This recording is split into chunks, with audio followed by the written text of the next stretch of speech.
kiranya Roh Kudus yang mengambil alih sepenuhnya di dalam nama Yesus Kristus.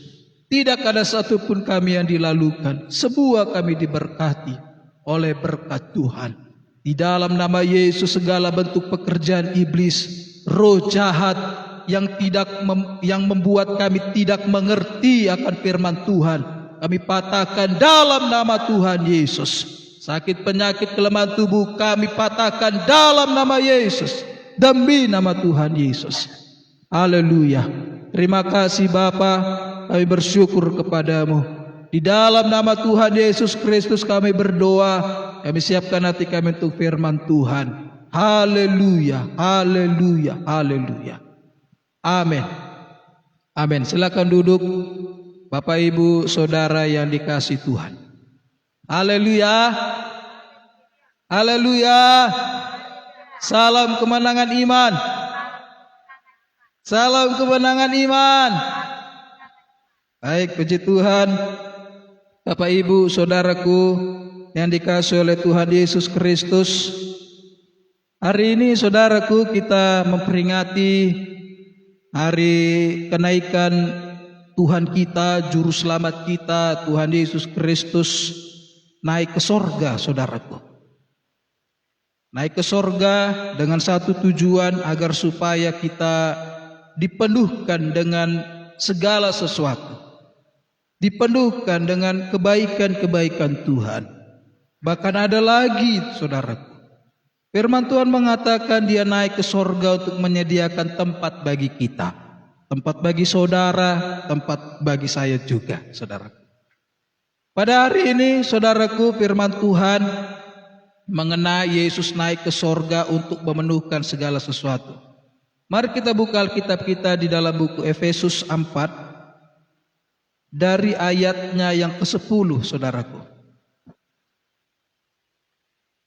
Efesus 4, ayatnya yang ke-10. Saya bacakan firman Tuhan.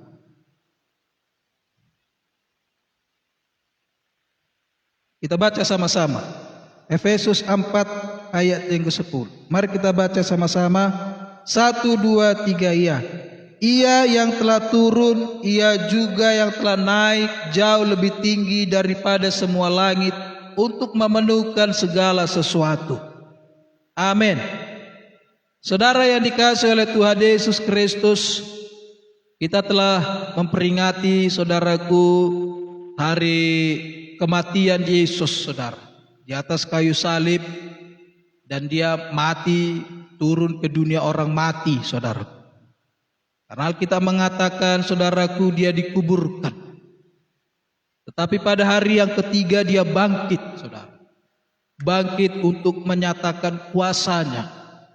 Tujuan, saudaraku, Yesus turun ke dunia orang mati adalah untuk menggenapi firman Tuhan, untuk berjumpa dengan setiap para nabi, bahkan orang-orang yang menanti-nantikan kedatangan Mesias. Sebab saudara yang dikasihi Tuhan, ada beberapa pertanyaan mengatakan, kalau setiap orang yang percaya pada Yesus maka diselamatkan, bagaimana dengan orang yang belum mendengar Yesus, yang belum hidup pada waktu kedatangan Yesus, kelahiran Yesus di bumi ini?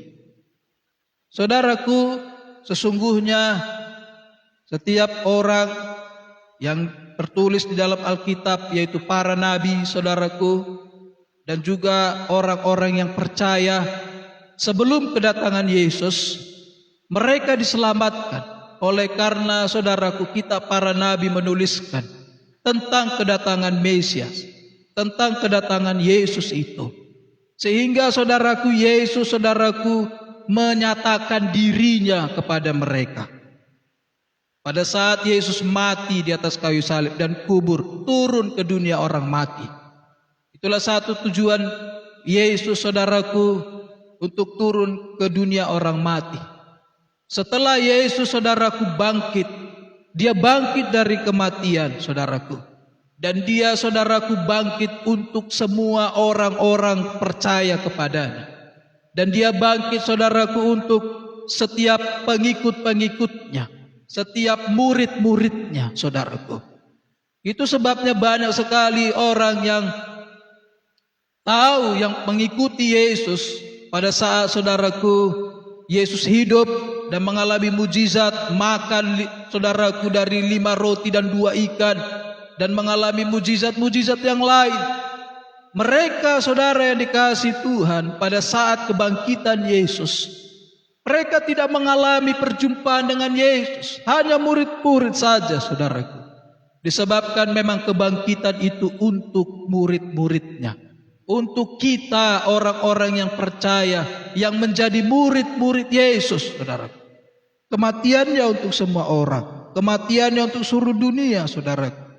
Dan pada hari ini, saudara yang dikasihi oleh Tuhan Yesus, kita, gereja Tuhan, mengingat kembali bahwasanya Yesus naik ke sorga. Yesus naik ke sorga, saudaraku. Dia duduk di sebelah kanan Bapa yang Maha Tinggi. Dia bertahta, saudaraku, di sorga. Untuk, saudaraku, memenuhkan kita, memenuhkan gerejanya, saudaraku, dengan segala sesuatu. Segala sesuatu akan dipenuhkan oleh Yesus. Ketika Yesus, saudaraku, menjadi manusia daging, dia, saudaraku, terbelenggu oleh dagingnya, sehingga dia hanya dapat berada, saudaraku, di tanah Israel, di tanah bangsa Israel itu, saudaraku. Dia tidak bisa hadir, saudaraku, di tengah-tengah kita. Dia tidak bisa hadir, saudaraku, di mana-mana, karena pada saat itu dia terbelenggu, terpenjara oleh dagingnya, saudaraku, oleh manusia daging. Tetapi ketika dia bangkit dari antara orang mati, lalu dia naik ke sorga, dia mencurahkan Roh Kudusnya, saudaraku, sehingga Yesus kita, Tuhan kita itu adalah Tuhan yang maha hadir, yang pada saat ini pun dia hadir di tengah-tengah kita, saudara. Sekalipun dia ada di sorga, saudaraku. Saudara yang dikasihi Tuhan, bahwasanya Kristus, yaitu Yesus sendiri, saudaraku, telah diberikan Bapa, telah diberikan Bapa kita yang di sorga bagi jemaat-jemaat Tuhan, bagi gerejanya, bagi saya dan bagi saudara untuk menjadi kepala.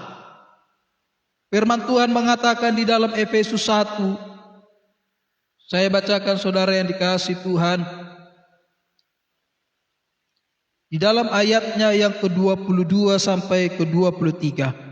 Efesus 1 ayat 22-23. Dan segala sesuatu telah diletakkannya di bawah kaki Kristus, dan dia telah diberikannya kepada jemaat sebagai kepala dari segala yang ada. Jemaat yang adalah tubuhnya, yaitu kepenuhan dia yang memenuhi semua dan segala sesuatu. Saudara yang dikasihi Tuhan Yesus Kristus, yang sesungguhnya Bapa itu telah memberikan, saudaraku, Kristus itu kepada jemaat, kepada gereja Tuhan, kepada saudara, kepada saya, saudaraku. Yang sebelumnya kita tahu bahwasanya segala sesuatunya telah diletakkan, saudaraku, di bawah kaki Kristus. Jadi, saudaraku, kepala kita adalah Yesus. Kepala kita, saudaraku, adalah Kristus Yesus itu sendiri, saudaraku, yang mengepalai gereja Tuhan, yang mengepalai saya dan mengepalai saudara, yang adalah tubuh Kristus. Kita adalah tubuh Kristus. Kita adalah bagian daripada tubuh Yesus, tubuh Kristus, saudaraku. Dan kita mengerjakan bagian kita masing-masing. Kita mengerjakan fungsi kita masing-masing sebagai gereja Tuhan. Tapi yang sesungguhnya adalah Yesus sendiri yang menjadi kepala. Yesus yang mengendalikan tubuhnya. Yesus yang mengendalikan semua, saudaraku, jemaat-jemaat Tuhan, gereja-gereja Tuhan, seturut dengan fungsinya, di daerahnya, di tempatnya masing-masing, saudaraku. Saudara yang dikasihi Tuhan, dan jemaat yang adalah tubuhnya, yaitu kepenuhan dia. Jemaat yang adalah kepenuhan Kristus, saudaraku. Jemaat adalah pribadi yang mengalami kepenuhan Kristus. Jemaat itu bukan bercerita, saudaraku, tentang anggota gereja. Bukan, saudaraku. Jemaat yang dimaksudkan adalah ketika dia dipenuhkan dengan Kristus. Itu sangat pentingnya gereja Tuhan harus penuh dengan Roh Kudus. Gereja Tuhan harus mengalami kepenuhan Roh Kudus, saudaraku. Gereja Tuhan harus mengalami yang namanya kepenuhan Kristus itu sendiri. Bukan hanya sebagai, saudaraku, salah satu anggota gereja, saudaraku. Baik gereja besar, gereja kecil, bukan. Memang kita harus menjadi anggota di dalam penggembalaan itu, anggota di dalam persekutuan itu, gereja itu. Karena kita adalah domba-domba Tuhan yang digembalakan, saudaraku. Tetapi firman Tuhan mengatakan jemaat yang adalah tubuhnya. Kita adalah tubuhnya, yaitu kepenuhan Dia. Kita adalah tubuh Kristus. Kita adalah orang-orang yang dipenuhkan dengan Yesus itu. Dipenuhkan dengan Kristus itu, saudaraku. Dan Kristus itu yang memenuhi kita semua dengan segala sesuatunya. Kristus itulah, saudaraku, yang memenuhi kita dengan segala sesuatunya. Memenuhkan kita, saudaraku, dengan sukacita, dengan damai sejahtera, dengan kebenaran, dengan buah-buah roh, saudara. Memenuhkan kita, saudara, sehingga kita berjalan, saudaraku, di dalam kehendak Tuhan. Kita berjalan di dalam maksudnya Yesus itu sendiri, saudaraku. Kita berjalan dengan satu tujuan, yaitu menggenapi, saudaraku, rancangan-rancangan Tuhan. Kita hidup, kita beribadah, kita, saudaraku, menyangkal diri. Kita hidup di dalam kebenaran, kita melakukan firman Tuhan. Karena ada rancangan-rancangan Bapa kepada kita, kepada saudara dan kepada saya. Siapa yang tahu rancangan Tuhan? Hanya Tuhan itu sendiri, saudaraku. Tapi bagian kita adalah percaya kepada janji Tuhan. Bagian kita tetap berjalan melakukan firman Tuhan, mengerjakan bagian kita. Maka Bapa, yaitu Allah yang kita sembah dalam Yesus itu, saudaraku, akan mengerjakan bagiannya, akan memenuhkan kita dengan kebaikan-kebaikan, saudara.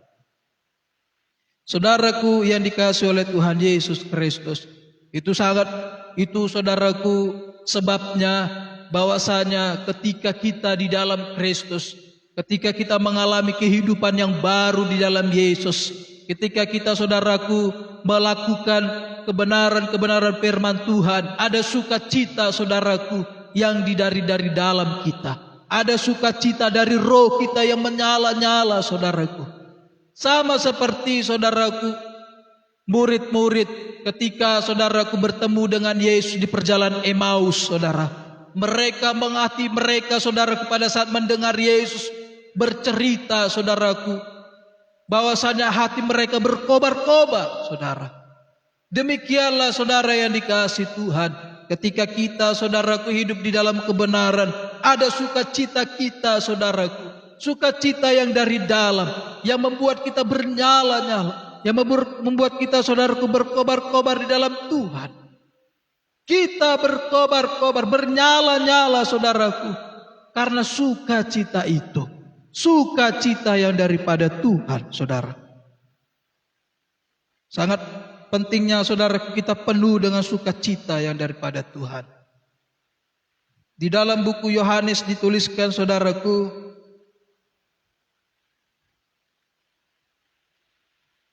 Yohanes 15, di dalam Yohanes 15 ayatnya, saudara, yang ke-11, demikian kata firman Tuhan, semuanya itu kukatakan kepadamu, supaya sukacitaku ada di dalam kamu, dan sukacitamu menjadi penuh. Semuanya itu, saudaraku, dikatakan kepada kita, kepada saya dan kepada saudara, supaya sukacita Bapa itu menjadi penuh, saudaraku. Sukacita Bapa itu ketika kita hidup di dalam kebenaran firman Tuhan. Sukacita Bapa itu adalah ketika kita melekat kepada pokok anggur, saudaraku. yaitu Yesus sendiri. Sukacita Bapa itu ketika kita hidup di dalam kebenaran-kebenarannya, saudara. Sukacita Bapa itu ketika kita hidup di dalam kemenangan demi kemenangan. Dan sukacita itu Alkitab mengatakan bahwasanya ada di dalam kamu. Sukacita Bapa itu ada di dalam kita. Sukacita Bapa itu, saudaraku, telah menguasai kita, saudaraku. Sehingga ketika kita melakukan firman Tuhan, sehingga ketika kita, saudaraku, hidup dalam kebenaran, saudara, ada, saudaraku, penghalang-penghalang, kita tetap maju, saudara tetap maju dalam Tuhan. Saudara tetap, saudaraku, mengerjakan maksud Tuhan. Karena ada sukacita Tuhan, ada sukacita Bapa itu yang menyala-nyala. Tetap menyala-nyala sukacita itu, saudaraku. Dan sukacitamu menjadi penuh. Firman Tuhan mengatakan, dan sukacita kita, sukacita secara manusiawi kita pun menjadi penuh, saudara.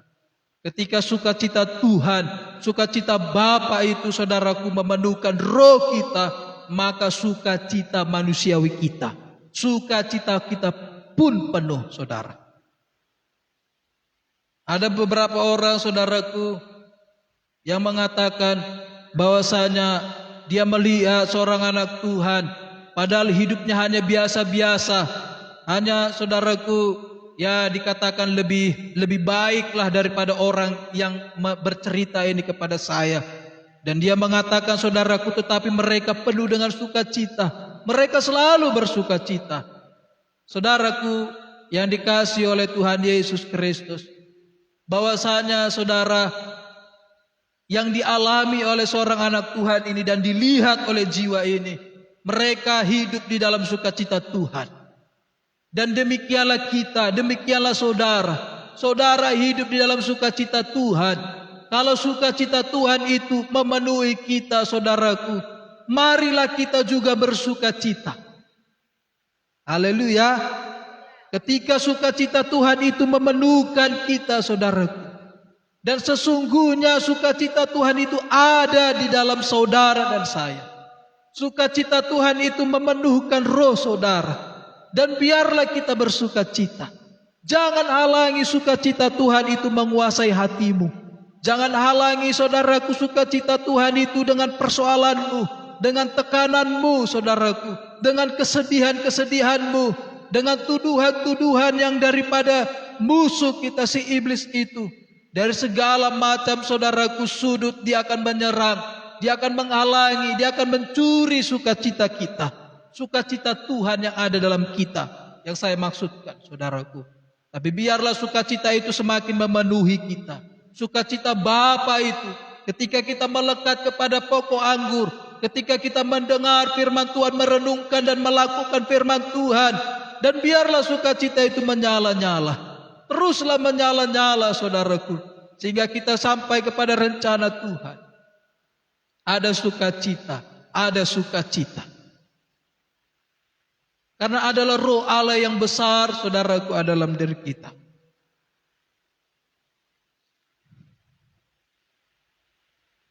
Kita mengatakan bahwasanya, saudaraku, sukacita karena namamu terdaftar di sorga.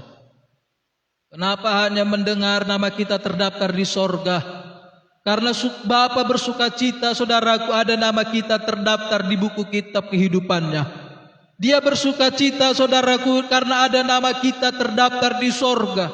Dia bersukacita, saudaraku, karena ada tempat yang disediakan Yesus pada saat dia naik ke sorga untuk kita, saudaraku. Yesus mengatakan bahwasanya dia menyediakan tempat bagimu. Tempat bagi orang-orang yang namanya terdaftar di sorga. Bukan kepada semua orang. Bukan kepada semua orang Kristen. Bukan, saudaraku. Tetapi kepada semua orang yang namanya terdaftar di sorga. Oleh sebab itu, saudaraku, sudah layaklah hidup kita penuh dengan sukacita. Sukacita adalah daripada Tuhan.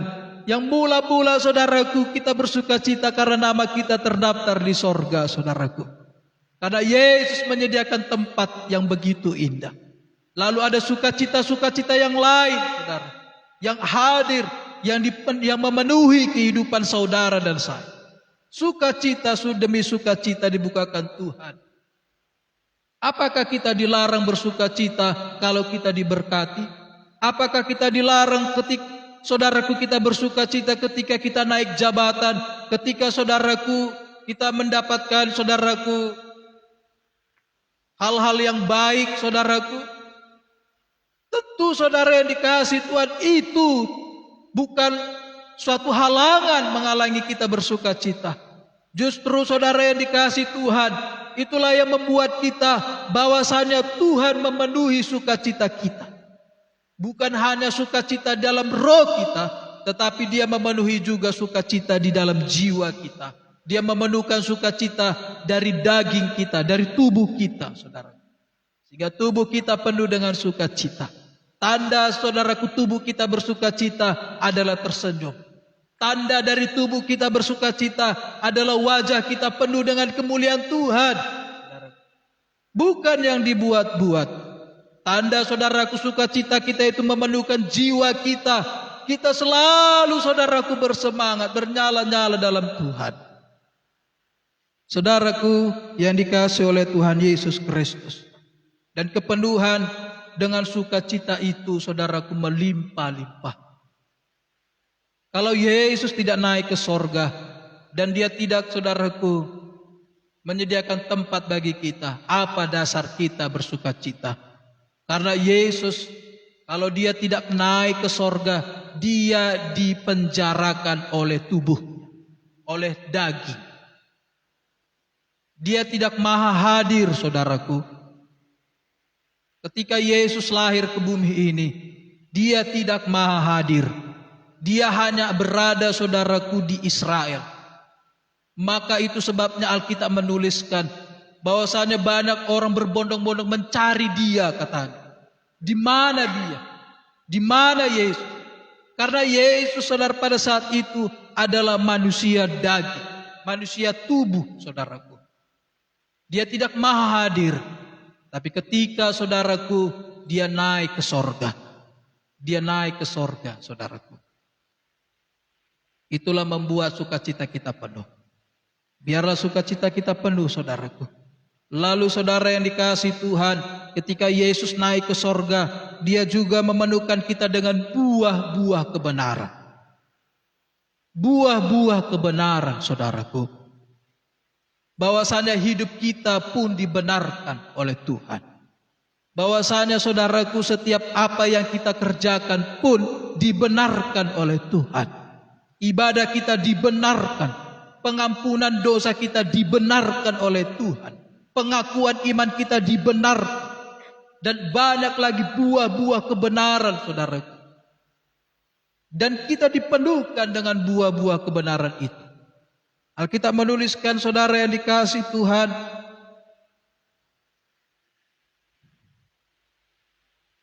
di dalam buku Filipi pasalnya yang pertama,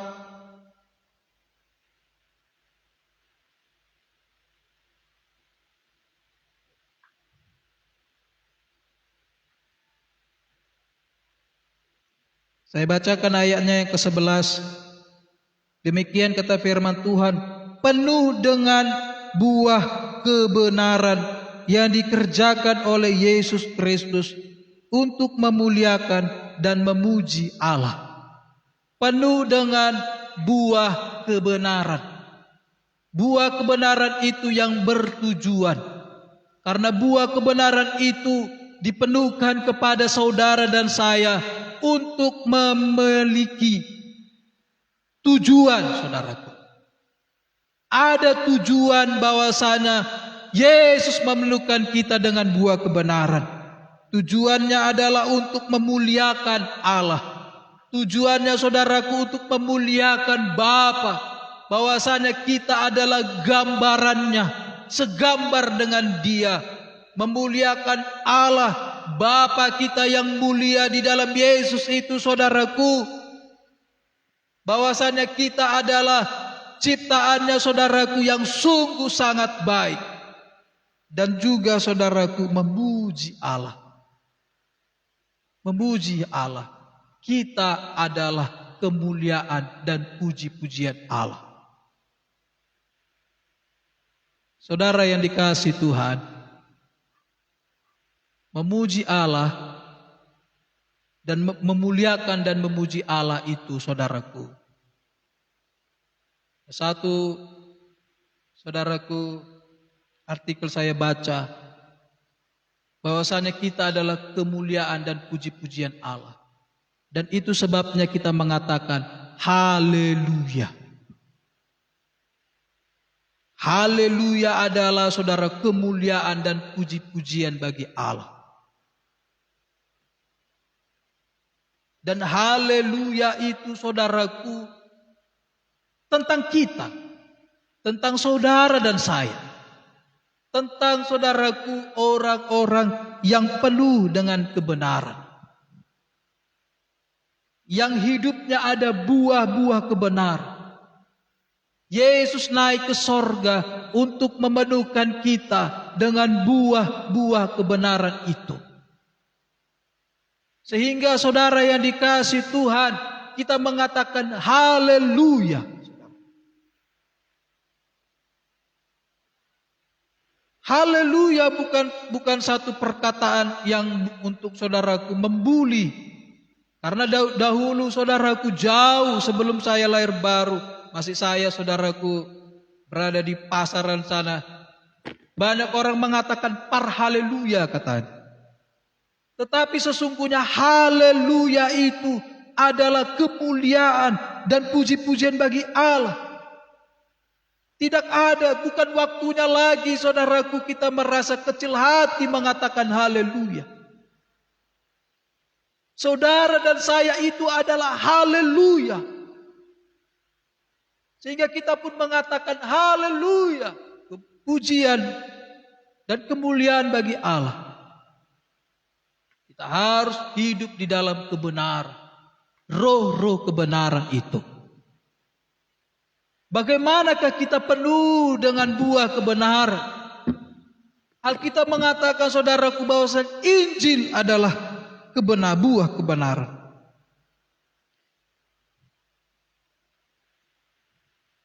Di dalam Injil nyata kebenaran Allah.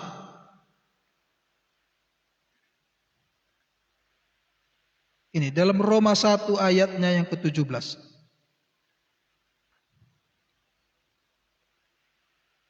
Yang A-nya saja, yang sampai koma ya. Sebab di dalamnya nyata kebenaran Allah. Sebab di dalamnya, yaitu di dalam Injil, nyata kebenaran Allah. Jadi Bapak Ibu saudaraku yang dikasihi, lalu selanjutnya itu yang bertolak dari iman dan memimpin kepada iman, seperti ada tertulis orang benar akan hidup oleh iman. Tapi yang mau saya sampaikan, saudaraku, yang saya ambil dari Roma 1 ayat 17 ini, sebab di dalamnya nyata kebenaran Allah. Sebab di dalam Injil nyata kebenaran Allah. Yesus naik ke sorga untuk memenuhkan kita dengan buah kebenaran. Dan buah kebenaran itu dimulai dari Injil. Karena Injil itu nyata kebenaran Allah. Karena di dalam Injil itu nyata kebenaran Allah. Saudaraku yang dikasihi Tuhan, kalau Yesus tidak naik ke sorga, Injil tidak diberitakan sampai kepada bangsa-bangsa. Kalau Yesus tidak naik ke sorga, saudaraku, murid-muridnya hanya berada saja di Yerusalem, saudaraku. Mereka, saudara, ketakutan, mereka mengurung diri, mereka tidak memberitakan Injil kepada bangsa-bangsa. Injil tidak diberitakan, tidak sampai kepada kita. Tetapi saudaraku, karena Yesus naik ke sorga, duduk di sebelah kanan Allah, sehingga Injil diberitakan, sehingga Injil disampaikan. Karena Injil, di dalam Injil itu ada buah kebenaran. Karena ada kebenaran Kristus di dalamnya, ada kebenaran Yesus di dalamnya, saudaraku. Ketika kita melakukan Injil, melakukan apa kata firman Tuhan itu, saudaraku, yang adalah Injil, kita, saudaraku, mengalami namanya buah kebenaran. Ketika saudaraku firman Tuhan mengatakan mengampuni, itu adalah Injil untuk mengampuni. Dan kita saudaraku penuh dengan buah pengampunan, buah kebenaran itu. Salah satu dari buah kebenaran adalah pengampunan, mengasihi saudara. Saudara yang dikasihi oleh Tuhan Yesus Kristus, ketika Yesus naik ke sorga, Yesus naik ke sorga untuk memenuhkan kita. Kita dipenuhi dengan kebenaran Injil. Injil adalah kekuatan Allah. Hanya Injil saudaraku dapat mengubahkan satu orang. Motivasi saudaraku tidak dapat mengubahkan manusia. Yang dapat mengubahkan manusia saudaraku adalah Injil. Karena di dalam Injil nyata kebenaran Allah. Ketika manusia itu mendengar Injil, ketika manusia itu saudaraku melakukan saudaraku Injil itu, maka hidupnya diubah, hidupnya diperbaharui. Sama dengan satu negara, sama dengan satu bangsa saudaraku. Sama saudaraku dengan satu keluarga. Satu keluarga itu tidak dapat diubahkan kalau tidak mendengarkan Injil. Satu bangsa itu tidak dapat diubahkan kalau tidak mendengarkan Injil. Satu negara itu tidak bisa diubahkan kalau tidak mendengarkan Injil. Tapi ketika Injil itu disampaikan, ketika Injil itu diberitakan saudaraku, maka ada buah kebenaran di dalam penyampaian Injil itu, saudara. Itu sebabnya Injil diberitakan dengan segala cara, saudaraku yang dikasihi oleh Tuhan Yesus. Dan biarlah hidup saudara sebagai Injil yang berjalan. Haleluya. Biarlah diri kita ini saudaraku adalah Injil kebenaran, Injil yang berjalan. Karena kita adalah buah kebenaran itu. Untuk saudaraku kemuliaan dan untuk saudaraku pujian bagi Allah. Pujian bagi Bapa yang di sorga. Haleluya. Jauh lebih keras saudaraku bahwasanya hidup saudara, hidup saya yang melakukan kebenaran, yang menjadi Injil yang dilihat oleh orang lain, jauh teriakannya lebih keras daripada suara kita yang berkoar-koar. Memang perlu saudaraku disampaikan, perlu saudaraku diucapkan, disampaikan, perlu sekali.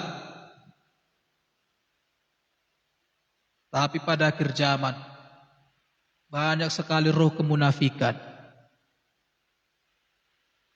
Itu sebabnya saudaraku sangat pentingnya perilaku, buah kebenaran, tindakan-tindakan kebenaran. Sehingga saudara yang dikasihi Tuhan, gereja Tuhan tidak dipenuhi dengan kemunafikan. Gereja Tuhan adalah tubuh Kristus. Dan Yesus itu menjadi kepala.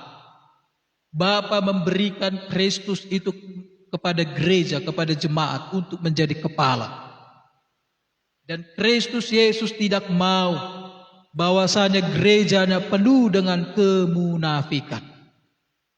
Yang saya maksudkan kemunafikan saudaraku, mulutnya pintar sekali memperkatakan ayat-ayat firman Tuhan. Tetapi saudaraku perbuatannya itu tidak ada melakukan apa kata firman Tuhan. Jadi saudara yang dikasihi Tuhan Yesus,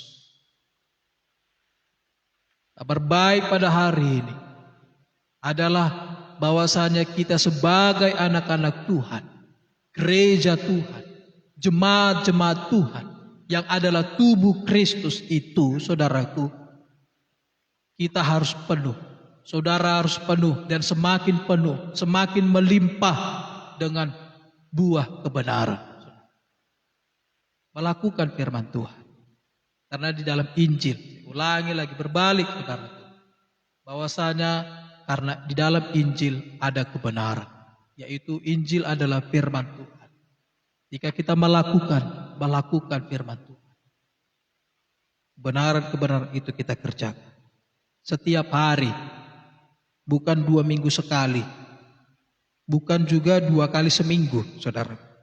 Setiap hari, terus menerus. Lalu saudara yang dikasihi Tuhan, Yesus naik ke sorga, saudaraku, untuk memenuhkan kita dengan pengharapan. Ketika kita hidup melakukan firman Tuhan, ketika kita, saudaraku, hidup melakukan, saudaraku, kebenaran-kebenaran, maka saudara yang dikasihi Tuhan Yesus, itu saudaraku memenuhkan kita dengan pengharapan. Dan pengharapan kita itu tidak mengecewakan. Pengharapan kita tidak mengecewakan kita, saudara. Yesus naik ke sorga untuk memenuhkan kita dengan penuh pengharapan, saudara. Rasul Petrus menuliskan dari suratnya yang pertama, di dalam 1 Petrus, saudaraku, pasal yang pertama, saya bacakan ayatnya yang ketiga dan ayatnya yang keempat. 1 Petrus pasal yang pertama ayat 3 sampai ke 4. Terpujilah Allah dan Bapa Tuhan kita Yesus Kristus, yang karena rahmat-Nya yang besar telah melahirkan kita kembali oleh kebangkitan Yesus Kristus dari antara orang mati kepada suatu hidup yang penuh pengharapan, untuk menerima suatu bagian yang tidak dapat binasa, yang tidak dapat cemar, dan yang tidak dapat layu, yang tersimpan di sorga bagi kamu. Yesus naik ke sorga, saudaraku, memberikan apa yang tersimpan di sorga itu bagi kita. Karena pengharapan kita itu, karena saudaraku, Yesus bangkit untuk memberikan kita pengharapan, dia naik ke sorga. Alkitab mengatakan bahwasanya, saudaraku, yang tersimpan di sorga bagi kamu. Yesus naik ke sorga untuk memberikan apa yang tersimpan di sorga itu bagi kita. Pengharapan kita itu, saudaraku, tidak mengecewakan karena Yesus naik ke sorga. Jangan pernah, saudaraku, lepaskan pengharapan. Pengharapan kita, saudaraku, biarlah itu menjadi, saudaraku, sau yang kuat. Sehingga kita, saudaraku, semakin lagi mencari wajah Yesus. Mencari, saudaraku, kebenaran, hidup di dalam kebenaran Kristus itu. Dan pengharapan kita itu semakin penuh dan melimpah. Karena Yesus pasti menyatakan pengharapan saudara dan saya. Semua kita memiliki pengharapan, saudaraku. Biarlah pengharapan itu semakin memenuhi. Karena Yesus naik ke sorga. Dia naik ke sorga. Di sorga ada yang tersimpan, yang tidak pernah layu, katanya, yang tidak dapat cemar, yang tidak dapat binasa, kata firman Tuhan ini. Di dalam 1 Petrus 1 ayatnya keempat itu, saudara. Yang tidak dapat binasa, yang tidak dapat cemar, yang tidak dapat layu. Semuanya yang tersimpan di sorga, saudara. Tersimpan di sorga. Yesus telah naik ke sorga. Yesus kita sudah ada di sorga untuk memberikan apa pengharapan itu, saudara. Jadi, saudaraku, tidak ada penghalang kita bersukacita. Jadi, saudara yang dikasihi Tuhan, ketika, saudaraku, kita beribadah kenaikan Tuhan Yesus, kita mengingat bahwasanya Yesus mau memberikan yang terbaik. Yesus naik ke sorga untuk memberikan yang terbaik, saudara, bagi saudara dan saya. Bukan hanya untuk persoalan kekekalan nanti. Bukan, saudaraku. Hidup yang kekal bukan hanya bercerita tentang hidup yang kekal. Memang tujuan utama adalah hidup yang kekal. Tetapi saudara yang dikasihi Tuhan, untuk hidup kita di bumi ini, kita masih di bumi, kita masih saudaraku berada di dalam tubuh jasmania saudaraku.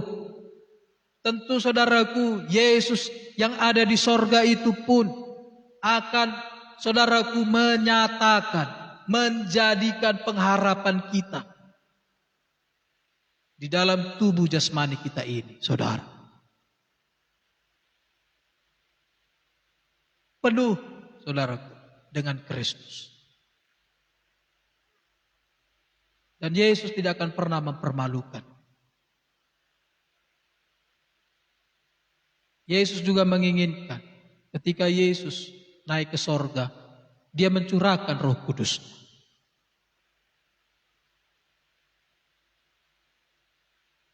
Saudaraku, setelah kenaikan Yesus, ada pencurahan Roh Kudus, saudara. Kalau Yesus tidak naik ke sorga, Roh Kudus tidak dicurahkan. Karena Yesus memang harus naik ke sorga untuk Roh Kudus. Agar supaya saudaraku, Allah kita itu menjadi yang maha hadir. Roh Kudus itu, saudara. Oleh sebab itu anak-anak Tuhan, gereja Tuhan harus penuh dengan Roh Kudus. Kita harus penuh Roh Kudus.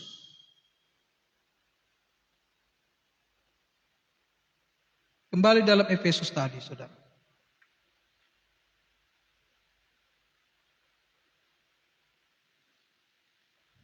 Saya bacakan di dalam Efesus 5, pasal yang kelima, dari ayatnya yang ke-15 sampai yang ke-18 saya bacakan. Karena itu, perhatikanlah dengan seksama bagaimana kamu hidup. Janganlah seperti orang bebal, tetapi seperti orang arif. Dan pergunakanlah waktu yang ada, karena hari-hari ini adalah jahat. Sebab itu janganlah kamu bodoh, tetapi usahakanlah supaya kamu mengerti kehendak Tuhan. Dan janganlah kamu mabuk oleh anggur, karena anggur menimbulkan hawa nafsu. Tetapi hendaklah kamu penuh dengan roh. Kenapa kita harus penuh dengan roh, saudaraku? Karena saudara yang dikasihi Tuhan, hari-hari ini semakin jahat, saudara. Kita dapat menilai hari-hari ini semakin jahat apabila kita penuh dengan roh. Sangat perlu, sangat pentingnya anak-anak Tuhan, gereja Tuhan, jemaat Tuhan itu penuh dengan roh. Penuh dengan roh, saudaraku. Agar supaya kita tidak menjadi bebal, tetapi kita menjadi arif, saudaraku. Bagaimanakah orang, saudaraku, yang tidak penuh dengan roh? Dia menjadi orang yang arif. Justru sebalikannya, saudaraku.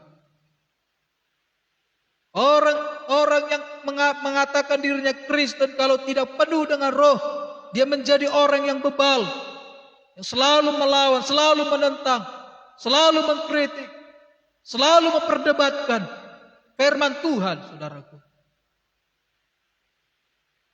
Dia tidak menjadi orang yang arif, saudara.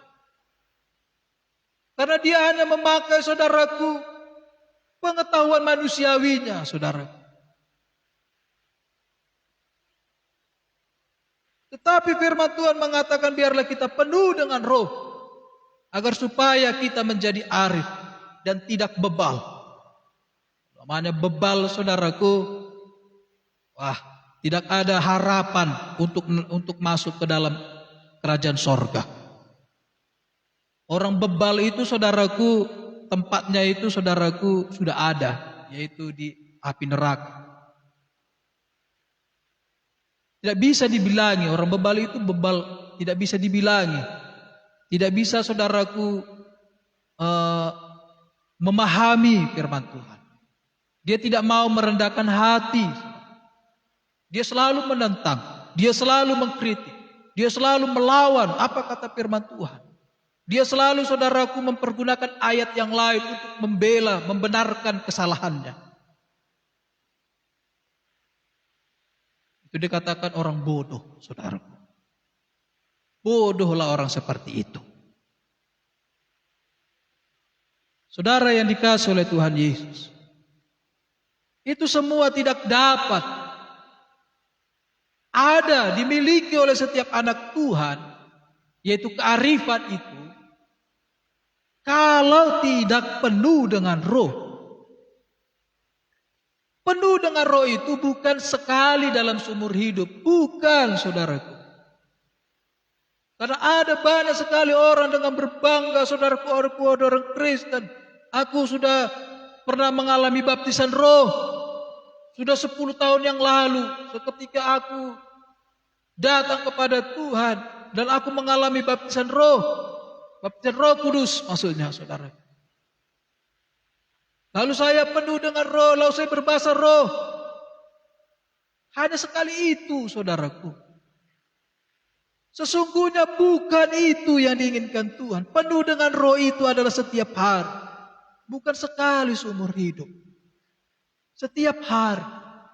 Jangan padamkan bahasa rohmu, saudaraku. Sukalah berbahasa roh. Sekalipun banyak orang, saudaraku, yang mengatakan bahasa apa itu? Itu berbahasa roh, saudaraku. Dia tidak tahu karena dia tidak mengalaminya. Jangan salahkan orang yang tidak mengalaminya. Biarkan saja dia, saudaraku, dengan apa pendiriannya itu. Karena dia memang tidak mengalami. Penuhlah dengan roh, saudaraku. Apa berbahasa roh itu menandakan dia penuh dengan roh? Salah satunya ya, tetapi tidak sepenuhnya. Ada juga, saudaraku, orang yang asal-asal saja. Tetapi itu awal, ketika dia mau, saudaraku, dia akan disambar oleh api Roh Kudus. Setiap hari, saudaraku, biarlah kita penuh dengan Roh Kudus. Sehingga kita menjadi arif. Alkitab mengatakan, saya ulangi. Karena itu perhatikanlah dengan seksama bagaimana kamu hidup. Janganlah seperti orang bebal, tetapi seperti orang arif. Dan pergunakanlah waktu yang ada, karena hari-hari ini adalah jahat. Sebab itu janganlah kamu bodoh, katanya. Tetapi usahakanlah supaya kamu mengerti kehendak Tuhan. Dan janganlah kamu mabuk oleh anggur, karena anggur menimbulkan hawa nafsu. Tetapi hendaklah kamu penuh dengan roh. Yesus naik ke sorga untuk mencurahkan Roh Kudus. Untuk kita dipenuhi dengan Roh Kudus. Jadi kita beribadah, saudaraku, kenaikan Yesus. Agar supaya kita mengalami kepenuhan segala sesuatu. Kita dipenuhkan dengan segala sesuatu. Jadi kita tidak bercerita hanya persoalan berkat dan berkat materi. Tidak. Itu pasti. Itu tidak bisa ditawar. Itu tidak bisa dialihkan dengan, saudaraku, hal-hal yang lain. Kalau berkat materi, saudaraku, ketika kita mengerjakannya seperti untuk Tuhan, Tuhan akan memberkati kita. Satu hal, kita adalah puji-pujian dan kemuliaan bagi Allah. Dan itulah kita katakan haleluya. Haleluya. Saudaraku yang dikasihi oleh Tuhan Yesus Kristus. Dan Yesus naik ke sorga. Kita sudah tahu bahwasanya Dia menyediakan tempat bagi kita. Ayo kita buka dulu di dalam Yohanes 14. Ayat yang terakhir ya.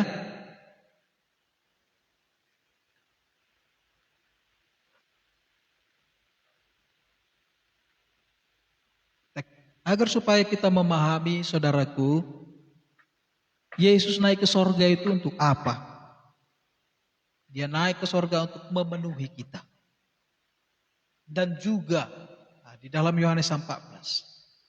Selain kita dipenuhkan dengan segala sesuatu tadi saudaraku, dengan sukacita, dengan buah kebenaran, dengan pengharapan, dengan roh, dan dia naik ke sorga juga di dalam Yohanes 14 ayatnya kedua dan ayatnya ketiga.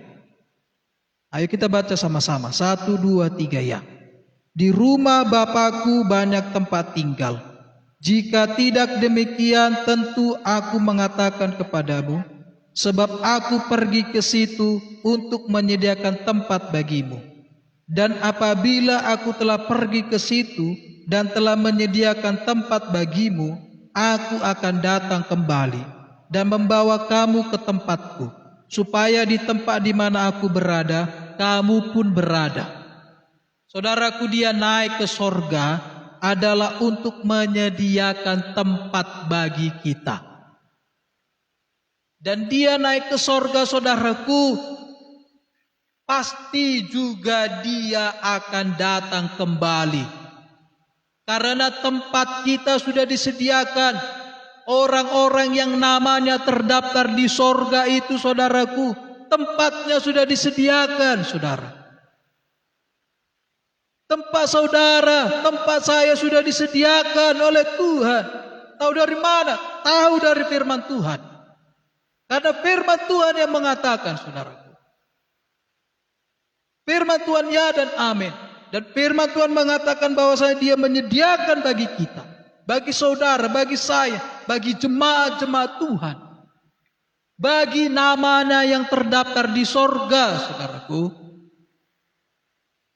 Dia tidak mungkinlah, saudaraku, dapat menyediakan tempat tetapi namanya tidak ada di dalam buku kitab kehidupan. Tidak ada itu, saudara. Namanya harus terdaftar di dalam kitab kehidupan. Baru disediakan tempatnya, saudara. Oh, tempatmu di sini, tempatmu di sini, tempatmu di sini. Ada rumah yang disediakan.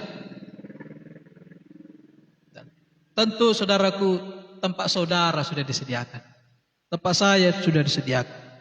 Lalu dikatakan lagi, saudaraku, aku akan datang kembali dan membawa kamu ke tempatku.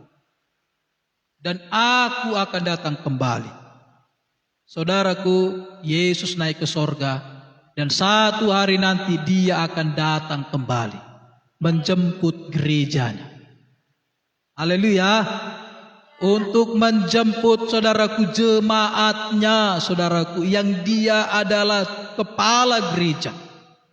Dia akan menjemput kita. Dia akan datang kembali untuk yang kedua kali. Tujuannya untuk menjemput, saudaraku. Kedatangan yang pertama, saudaraku, 2000 tahun yang lalu, lebih dari 2000 tahun yang lalu itu dia mau menyatakan dirinya bahwasanya dia adalah Mesias, anak Allah. Tetapi saudara yang dikasih, pada saat kedatangan yang kedua kali, dia tidak menyatakan dirinya, saudaraku. Dia untuk menjemput gereja. Akan banyak orang mengatakan bahwasanya aku adalah Yesus Mesias yang telah datang itu. Bahkan ada katanya di sana, ada di sana, ada di sana, ada negara-negara yang sana, saudaraku. Firman Tuhan mengatakan, Yesus datang tidak lagi menyatakan dirinya, tetapi Yesus datang yang kedua kali untuk menjemput, saudara. Aku akan datang kembali dan membawa kamu ke tempatku. Jadi saudara yang dikasihi Tuhan, itu sangat perlunya kita menjadi orang yang arif. Bahwasanya saudaraku, Yesus datang, dia tidak menyatakan dirinya lagi. Ada saya mendengar saudaraku, dia menyatakan diri sebagai wanita, seorang perempuan. Ada yang menyatakan dirinya, saudaraku, sebagai anak kecil.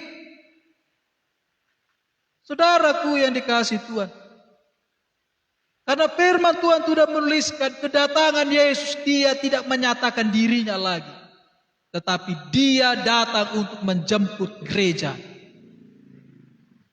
Jadi apa kata firman Tuhan? Kita menantikan kedatangan Yesus yang kedua kali untuk dijemput, untuk menempati tempat yang sudah disediakan. Tempat saudara sudah disediakan. Jadi bagian kita biarlah kita penuh dengan segala sesuatu kebaikan-kebaikan yang telah diberikan Tuhan. Saya ulangi saudaraku, kita harus dipenuhkan dengan sukacita. Penuh saudaraku dengan kebenaran, penuh dengan pengharapan, penuh dengan roh saudara. Kerjakan dalam setiap langkah kehidupan kita setiap hari. Amin. Sampai sini firman Tuhan.